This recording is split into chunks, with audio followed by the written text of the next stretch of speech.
Today, we're stepping into, well, the sprawling and, let's be honest, often dangerous world of Tamriel. We're going to explore a substance that it embodies both this irresistible allure and, frankly, profound, devastating danger. It really does straddle that line, doesn't it? Yeah, it's revered by some people as a sacred gift, but then reviled by others as just source of ruin.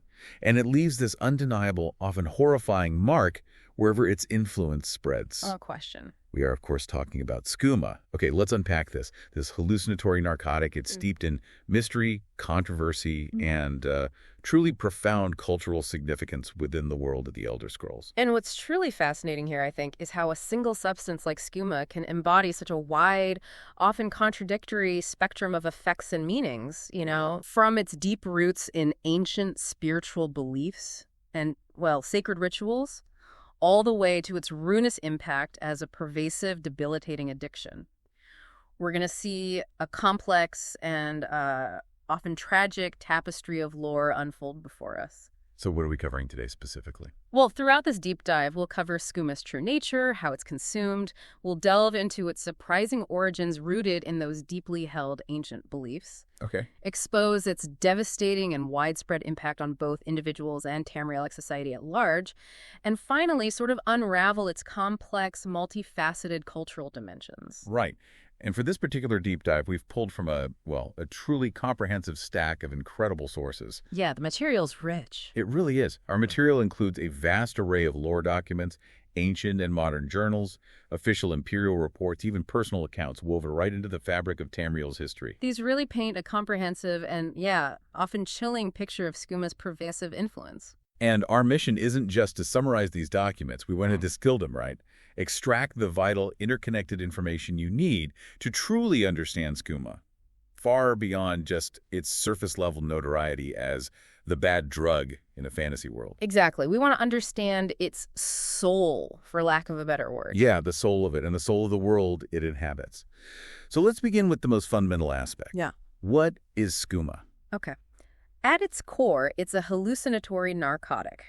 Pretty straightforward definition there. But it's not just conjured from thin air, right? It has a source.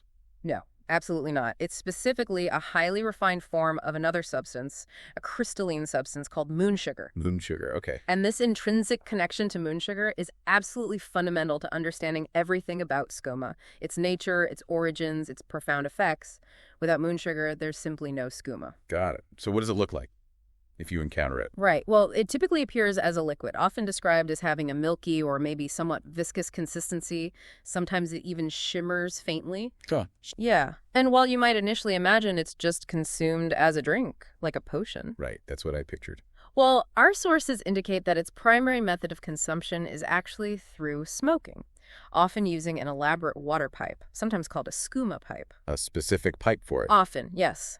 And these pipes, particularly among those who partake regularly, can be quite ornate. You see intricate carvings, precious metals, exotic woods. It suggests a ritualistic, or at least an intentional aspect to its use beyond just simple ingestion, like a ceremonial gateway to its effects. Oh, interesting. But it can be drunk. Oh, yes. It can also be consumed directly as a liquid, though that seems less common and perhaps even more dangerous just due to the speed and intensity of its onset that way. Okay. And right from the start, we need to stress something, right? It's nature. Absolutely. Yeah. From the absolute outset, it is crucial, paramount really, to understand its fundamental nature. Skooma is not just addictive. It is extremely addictive. Extreme. This isn't just some recreational drug one can dabble in. It fundamentally alters the user's brain chemistry and perception. It leads to this profound, rapid onset dependence that goes far beyond a simple craving. So it grabs hold fast. Incredibly fast. The grip it exerts isn't merely psychological, it's intensely physical. It traps users in the cycle of immediate gratification followed by a desperate, consuming need for the next dose. Its insidious nature really lies in how quickly it establishes this tyrannical hold. Okay, so extremely addictive. Moving beyond that basic definition, let's delve into the grim reality of its effects. What actually happens when someone partakes? Well, immediately users are thrown into these constant alternating states. On one hand, delusional euphoria. On the other, profound lethargy. Like a wild swing. Exactly. Our sources specifically describe this state as making users happy and stupid. Happy and stupid. That's blunt. It is telling, though. It highlights both its analgesic, pain-dulling effects and its soporific or sleep-inducing qualities. So they feel good, maybe don't feel pain, but you're also out of it. Pretty much. Users might experience blissful, vivid hallucinations, a sense of profound well-being, maybe even invincibility. This often leads to reckless behavior or just nonsensical actions. But this intense high is fleeting. It vanishes quickly, giving way to an overwhelming, almost paralyzing exhaustion, a deep stupor where thought becomes sluggish and action is nearly impossible. So it's a vicious cycle then. Manic bliss and then debilitating collapse. Precisely. A really brutal up and down. And the long-term consequences, if someone keeps using. Those are truly debilitating. They mark users both mentally and physically. Sustained, chronic use of skooma leads to permanent confusion and severe, irreversible mental deterioration. Permanent confusion. Wow. Yeah, users often lose their capacity for coherent thought, they struggle with memory, and exhibit profoundly altered personalities, often becoming withdrawn or paranoid or sometimes unpredictably aggressive. That sounds awful. Is there anything else? Physically? Well, perhaps one of the most surprising and disturbing long-term effects consistently noted in the lore, it paints a really vivid and visceral picture of decay, is the loss of teeth. Loss of teeth. From skooma. It seems so. This isn't just a cosmetic issue, right? It points towards severe nutritional neglect, maybe bone density loss, or even direct chemical erosion over time. It makes it difficult for addicts to eat, further diminishing their quality of life. That detail really underscores the sheer sort of holistic physical decay that accompanies chronic skooma use. It really does. It's a stark image. Now, what's also critical to understand, and I think often overlooked, is how different races are affected. It's not the same for everyone, is it? No, absolutely not. It's not a one-size-fits-all experience at all. Humans and Merso, the various elven races like Dunmer, Bosmer, Altmer, Orsimer, they are highly susceptible to skooma's potent effects. More so than others? Generally, yes. For them, the experience is described as a brief, very intense euphoric state, but that's almost immediately followed by several days of complete exhaustion. Days. Just from one dose. That's what the sources suggest. And this isn't just feeling tired, it's a profound, debilitating fatigue. Movement is difficult, cognitive function is severely impaired. Wow. So that makes it particularly dangerous for non-Khajiit users then. Exactly. They lack any natural tolerance or, cultural familiarity with its base ingredient. It makes their descent into addiction often far swifter and more devastating. They chase that initial brief high only to crash hard and suffer intensely in the aftermath, just craving the next escape. Okay, so what about the Khajiit, since it comes from their homeland elsewhere? Right. The Khajiit, somewhat ironically, are relatively resistant to moon sugar's direct effects. Not skooma itself necessarily, but the base ingredient. Why is that? It's primarily due to their daily consumption of moon sugar as an integral part of their diet. Moon sugar is a common spice in their cuisine. It's used in teas, sweets, various traditional dishes, almost like a staple for them. So their systems are somewhat accustomed to its properties. So they have a built-in tolerance, kind of. To the moon sugar, yes. However, and this is a critical distinction, one that leads to so much tragedy within their society. While they may have a higher tolerance to the moon sugar itself, overconsumption can absolutely still lead to the very same euphoric state experienced by other races, and most importantly, the same devastating, inescapable addiction to skooma. So the refinement into skooma changes things drastically. It concentrates it, makes it far more potent and addictive. For them, the line between a sacred dietary staple and a ruinous narcotic is dangerously thin. And for many, sadly, that line is easily crossed, leading to the same profound dependence we see elsewhere. And if a user, Khajiit or otherwise, tries to stop, what's withdrawal like? The agony of withdrawal is described as excruciatingly severe. A real torment of body and mind. Oh, man. It can lead to significant mental effects, intense paranoia, terrifying hallucinations, and sometimes violent consequences as addicts lash out in their desperation and delirium. It really underscores the drug's immense tyrannical grip on both mind and body, makes escape incredibly difficult without aid. Is there any way to treat it? Any cures mentioned? Well, some medical practices, like using numbing agents, are cited to temporarily relieve the most acute physical withdrawal symptoms. But true, lasting cures seem rare and often require profound internal change. Like what? The lore speaks of a difficult path to recovery, sometimes through intense alchemical remedies designed to purge the toxins, and even more profoundly, through an arduous process of overcoming deep-seated self-hatred. Self-hatred, wow. Yeah, it suggests the addiction isn't just physical, but deeply spiritual and psychological, too, requiring a fundamental shift in one's own perception and self-worth to truly break free.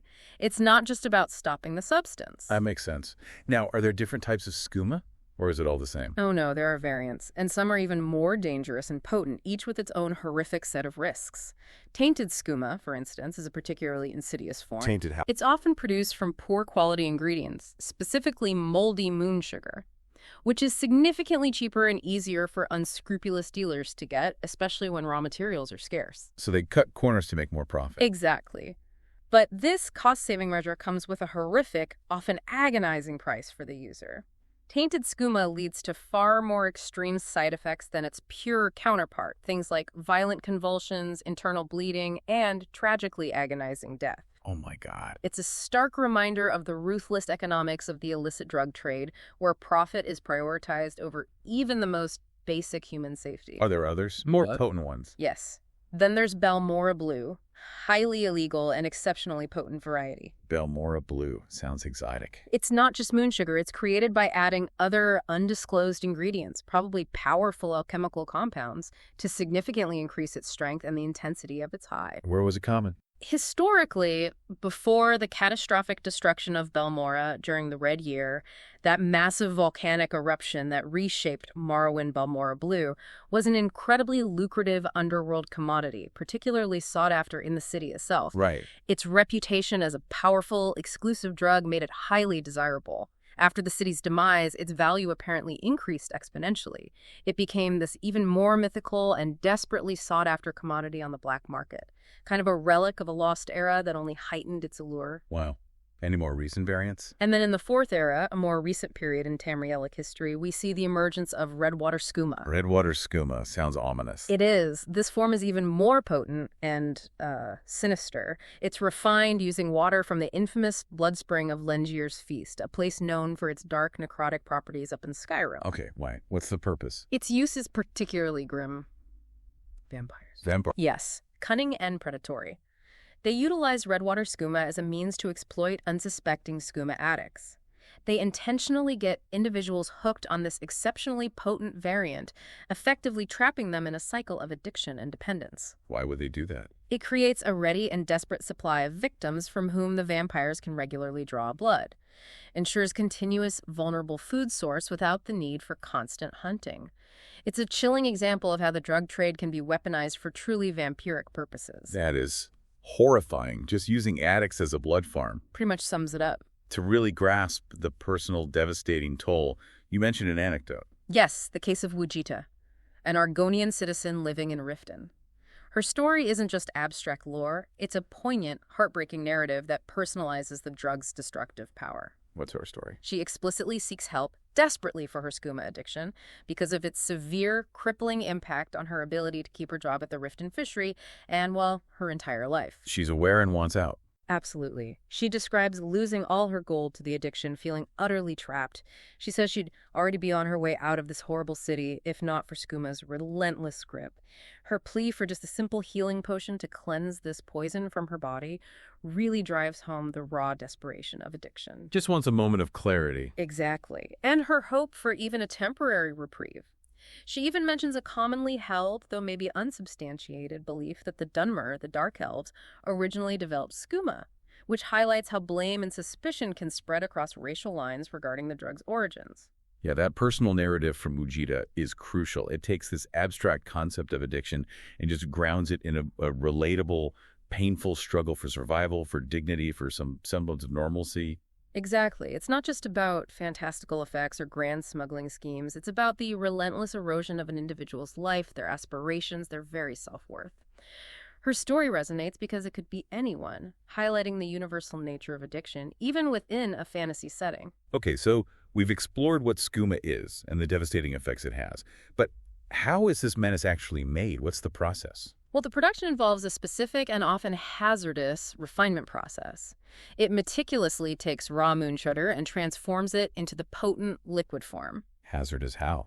Our sources specifically note the extremely high flammability of the liquids used in this refinement process. Ah, so fires, explosions. Precisely. Yeah. This isn't just a minor detail. It suggests that Skooma labs are inherently dangerous places, prone to explosions, devastating fires, severe burns for those involved in its illicit production. It adds another layer of risk to the whole criminal enterprise. It's a literal powder keg of an operation. Right. So diving deeper, the origin of the moon sugar itself, you said it's key. Tell us more about that. Right. Physically, moon sugar is described as a grainy powder made of small white crystals. It's refined, remember, not synthesized, from specialized cane grasses found exclusively along Elsewhere's sun-drenched coasts and fertile estuaries. So it's a plant product. Yes. And when light hits it, the moon sugar possesses this distinctive silver sheen and appears to glow faintly from within, almost like captured starlight. Look magical. It certainly sounds like it. And this inherent luminescence contributes directly to the profound Khajiit belief system surrounding the substance. It's not just a commodity for them, it looks like something special. And what a belief system it is. You mentioned this before for the Khajiit. Moon sugar isn't just a crop or a spice. No, not at all. For them, it's crystallized moonlight. And this isn't some quaint folklore they tell kids. It's a deeply held, fundamental spiritual belief. Crystallized moonlight. How does that work in their belief? They believe this divine substance is literally captured in the waters of the Topal Sea and then delivered directly to the sugarcane groves of their sacred Tenmar forest by the gentle, guiding twin tides of the moons, Joan and Jode. This belief is profoundly woven into their creation myths, their spiritual practices, their daily lives. It gives moon sugar an almost divine status that few other substances hold for any race in Tamriel. It means they believe they're consuming a piece of their gods, a piece of creation itself, with every bite or sip. That puts a whole different perspective on it, but not everyone sees it that way, right? Huh. What about the Empire? No, definitely not. This deeply spiritual perspective stands in stark contrast to the often dismissive and, frankly, pragmatic imperial viewpoint. This is particularly well documented through the writings of an imperial agent inspector named Cornelius Clanius. Okay, what did he think? Well, he represented the Empire's often rigid and utilitarian worldview. He explicitly dismisses the Khajiit belief as a primitive superstition. He even says it could be easily disproved by simple alchemy, although he then humorously admits that alchemy isn't really his talent. So he couldn't actually disprove it. Apparently not. But his own personal, accidental experience with moon sugar was quite dramatic. It led him to laugh hysterically and, as he recounts, hug a lamppost, which utterly discredited the substance in his mind for any practical use. Hugging a lamppost. Yeah.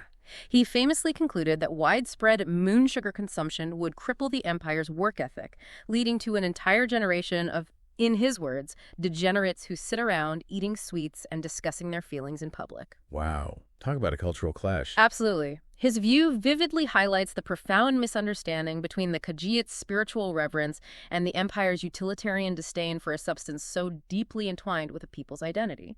So where is this moon sugar cane actually grown? You mentioned Elsewhere. Right. It is native to the Tenmar forest in southern Elsewhere.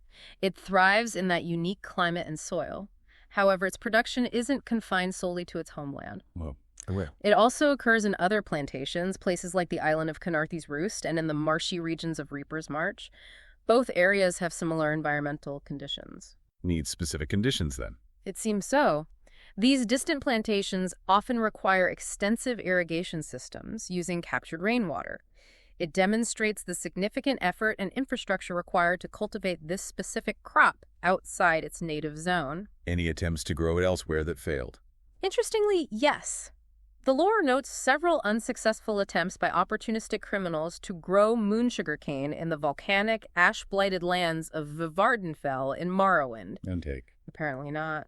These failures really underscore its specific environmental needs, maybe even magical requirements. It proves it can't just be grown anywhere for profit. Within Khajiit society, how is it managed, given its importance but also its danger when refined? Well, despite its widespread use, there is a structured, albeit somewhat controversial, approach to its management. The moon bishops, they're spiritual leaders within Khajiit culture. They strictly control the use of moon sugar and refined skooma in what they deem sacred ceremonies. Only for ceremonies. That's their claim. They assert vehemently that the substance is never distributed outside these ritualistic uses. They claim tight control over its spiritual application. But is that believable? given the skooma problem. Well, this claim is viewed with profound skepticism by imperial observers like our friend Clanius. They imply that such control is often a facade, or at least insufficient, given the rampant illicit trade we know exists. There is this constant tension between the sacred controlled use and the widespread ruinous abuse. Right. Now, you mentioned something really unexpected earlier about skooma being used with another drug in a Daedric realm. Yes, that's an intriguing and rather unusual application. It's found in the far reaches of the Daedric realms. Skooma can apparently be used to hide the distinctly unpleasant taste of another powerful mystical drug called Red Maiden. Red Maiden, what's that for? It's utilized by mortals living in the terrifying Daedric realm of Fargrave. This unique combination serves a very specific and dark purpose. It helps protect these mortals against a mysterious and debilitating ailment known simply as the Drain. The Drain. Sounds bad. It sounds horrific. It's described as a condition that slowly saps a victim's life force, leaving them withered and lifeless. So skooma helps mask the taste of the cure, essentially. That seems to be the function. The fact that skooma, a substance of such ruin itself, can be adapted to serve this protective, albeit desperate function, highlights its complex alchemical properties and the grim realities faced by those trapped in such dangerous realms. It shows that even in the most perilous circumstances, one dangerous substance can be deployed to counter another. That's a disturbing kind of chemical synergy. It really is. A grim necessity, perhaps. Okay, so given everything we've discussed, its potency, its addictive nature, its cultural significance for the Khajiit, but devastating impact on others, it's probably no surprise that moon sugar and skooma are widely illegal, right? Oh, absolutely. Widely illegal across most of Tamriel. They're strictly banned throughout the vast reaches of the Third Empire. And historically, even the powerful Aldmeri Dominion imposed a strict prohibition. Even though the Khajiit, who are sometimes their allies or subjects, hold it sacred. Exactly. Despite that profound cultural significance, the ban holds. And this widespread prohibition, of course, creates the perfect conditions for a massive and incredibly lucrative black market to flourish. Where there's demand and prohibition, there's smuggling. Precisely. And that black market relies heavily on intricate and extensive smuggling networks. Our sources give specific historical examples of this illicit trade. Moon sugar is often smuggled in both its raw, crystalline form and its more potent, refined liquid skooma form. Any famous smugglers or routes mentioned? We do hear, for instance, about Captain Dougal. We mentioned him briefly. He had a notorious past as a smuggler. His journals vividly detail his involvement in a specific, well-established skooma route. Where did it run? It stretched all the way from the port city of Daggerfall in High Rock across Tamriel to Avex City in Morrowind during the Third Era. Wow, that's a huge distance. It really highlights just how interregional and extensive this illicit trade network was, spanning vast distances, crossing multiple provinces, multiple cultural boundaries. It even influenced the early careers of figures who would later become prominent. It was a true logistical challenge, requiring serious cunning and ruthlessness. What's the economic impact of all this? Who profits? Well, the impact is substantial. It fosters immense wealth for some, while absolutely preying on the desperation of others. The moon sugar trade allows certain opportunistic Khajiit, particularly those involved in the criminal underworld, to grow incredibly rich. Especially around ports. Yes. This is especially true through the main port of Senchal down and elsewhere. It's described as supporting a thriving black market where, quote, practically anything can be bought or sold without any real oversight. This just underscores the sheer scale of this illicit economy, operating openly in some areas, fueling corruption and criminal empires. That sounds chaotic. And there's a darker side to the economics, too. In a particularly grim twist, historical records reveal that Dunmer, the Dark Elves of Morrowind, occasionally use Khajiit slaves to transport moon sugar secretly. Flakes. Using the Khajiit to smuggle their own sacred substance. Exactly. It adds this truly grim layer of exploitation to the trade. Leveraging the very people most culturally connected to the substance for illicit gain, it highlights the brutal realities of power dynamics and servitude in Tamriel. Does all this trade lead to violence? Oh, inevitably. This unchecked, illicit flow of skooma doesn't come without severe societal and personal cost. The sheer volume of traffic, the immense profits involved, it has directly led to violent criminal conflicts. Like gang wars. Absolutely. These aren't just isolated incidents. We're talking widespread, organized turf wars between rival gangs, assassinations, countless individual acts of aggression fueled by greed and desperation. It's not just supply and demand, it's about control over lucrative territories, double crosses, brutal retaliations, lethal competition for market dominance. It leaves a trail of bloodshed and fear in its wake.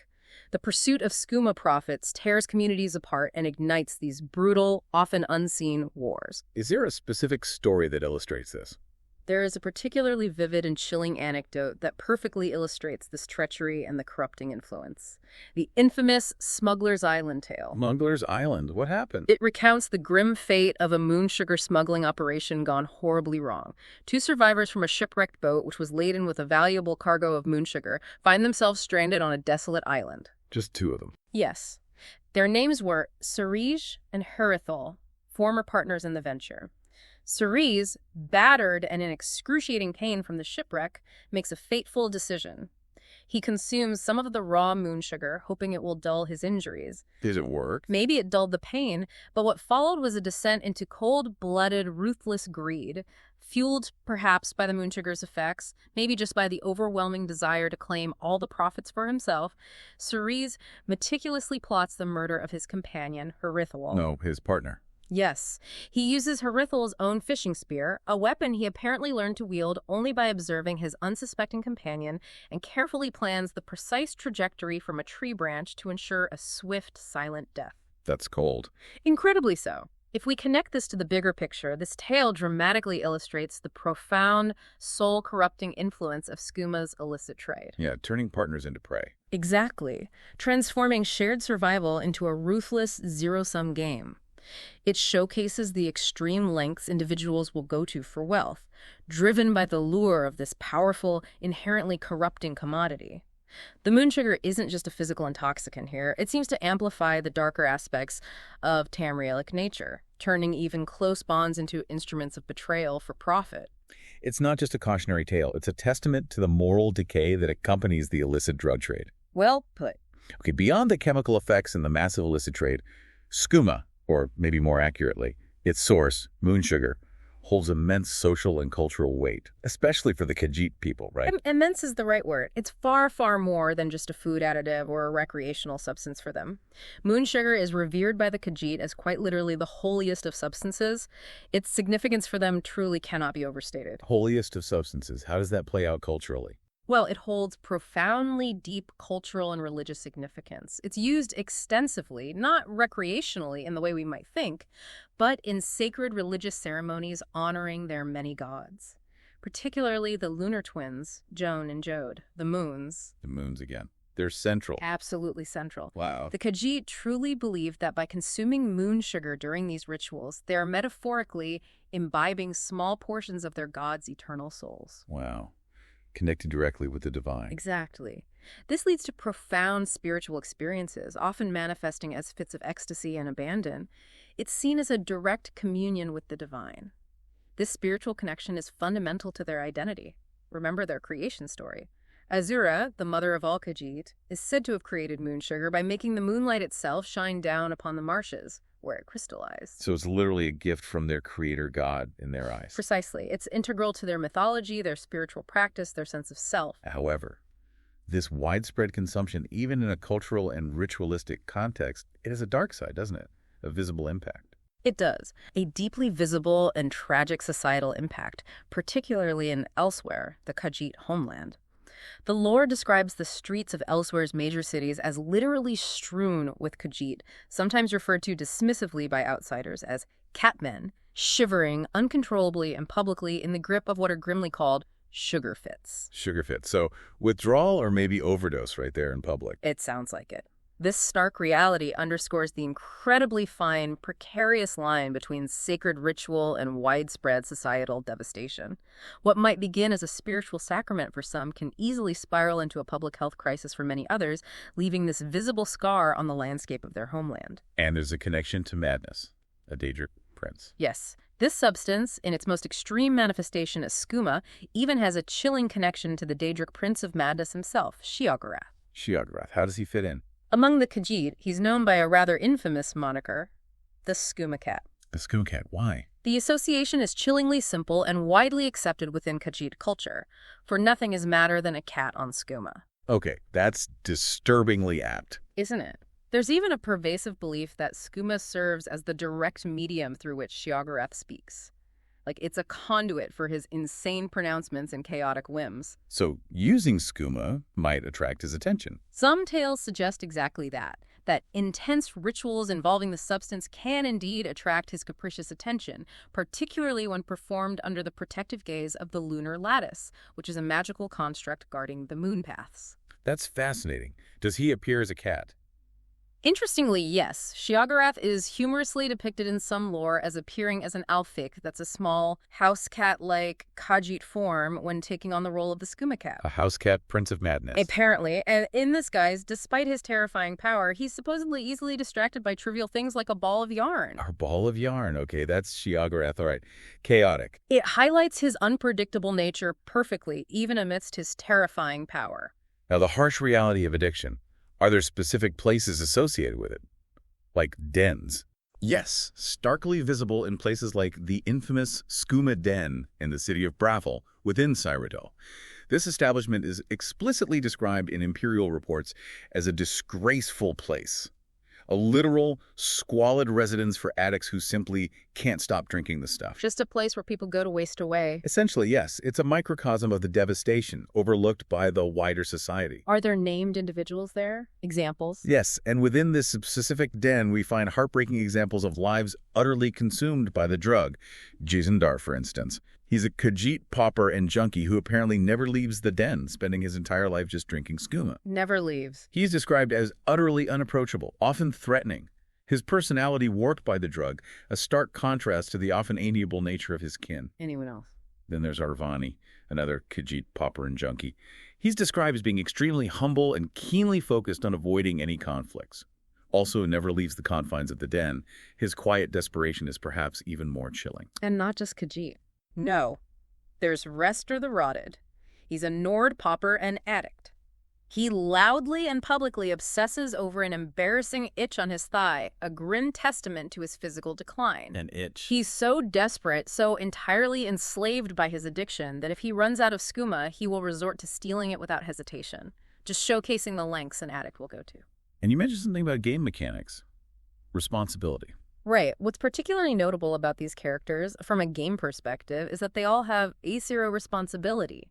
It's a mechanic, meaning their crimes, like theft, go unreported to authorities, a detail that some players might exploit for their own gain in the game world. How do the other citizens view this place? With disgust and fear. Citizens of Brafel frequently voice this, openly advocating for the skooma den to be burned to the ground and referring to the addicts as skooma-muddled Khajiit. It reflects the widespread community contempt and just this desire for eradication. Grim stuff. But it's important to remember, moon sugar isn't only used for skooma or rituals, right? There are other uses. Yes, that's important to recognize. It also has surprisingly practical, non-addictive applications within Khajiit culture. Like what? For example, Khajiit adeptly use moon sugar to tame and train their powerful Senche tigers. The giant battle cats. Those are the ones. Apparently, much like the Khajiit themselves, the Senche tigers possess an incredibly strong sweet tooth, so this demonstrates a utilitarian, controlled application of the substance in daily life, proving it's not always used for its mind-altering properties. Taming giant tigers with sugar. Okay. Anything else? Furthermore, moon sugar is also utilized in an elixir form, distinct from skooma, specifically to allow the light of the moons into your soul for profound spiritual journeys. Spiritual journeys. Like vision quests. It sounds like it. These aren't recreational trips, but deeply personal mystical quests. Perhaps attempts to commune with ancestors or deities. This demonstrates its enduring mystical and non-recreational side for those who consume it responsibly and ritually, likely under the guidance of moon bishops. So it reaffirms that dual nature again. Pathway to transcendence, potential harbinger of ruin. Exactly that. A very fine line. All right, let's look at some specific notable instances in the lore that really highlight Skooma's pervasive impact, grounding its influence in specific characters and events we might recognize. Good idea, tying it together. We've touched upon Captain Dougal's past as a smuggler, but let's reiterate that with a bit more emphasis. Right, his journals. Exactly. His personal journal entries vividly describe his early life, his formative, often dangerous experiences in the illicit trade. Specifically on that well-established skooma route, connecting Daggerfall and Vivek back in the Third Era. It wasn't just a side job for him then. Doesn't sound like it. It's a tangible example from the historical record of how deep and widespread these smuggling operations were, directly influencing the careers and, you could argue, the moral compasses of individuals who later became prominent figures. His story serves as a real testament to the allure and pervasiveness of the trade. And speaking of legends, there's also that fascinating, though maybe tragic, historical encounter you mentioned earlier between the legendary Khajiit hero Khanzari and the Skooma cat. Sheogorath again, in his cat form. Exactly. This encounter is alluded to in a now-lost tale, adding this heroic, almost mythical dimension to the substance's lore.